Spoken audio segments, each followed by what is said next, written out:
Unë ju thras gjithë juve fëmijëve të dashur. Shfrytëzoni sa më shumë jetën juaj të mirë me sport dhe me mësim. Këto dyja lidhen shumë ngushtë njëra me tjetrën.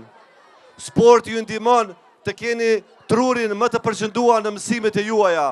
Mirëni me sport, sepse kur mirëni me sport, jeni më të aftë edhe për të mësuar. Ju premtoj këtë. Pra, mirëni me sport që të jeni më të shëndetshëm, jeni më të fokusuar dhe jeni më të mirë për popullin tonë, për vendin tonë, për shtetin tonë. Sot për juve kam vetëm një këshill, merruni me aktivitete sportive, largohuni nga telefonat dhe rrituni të shëndetshëm, ashtu siç tha presidenti më parë, andaj ju lus të jeni të mirë, të shëndetshëm, merruni me aktivitete sportive dhe armja juaj është e ndrejshme. Faleminderit shumë.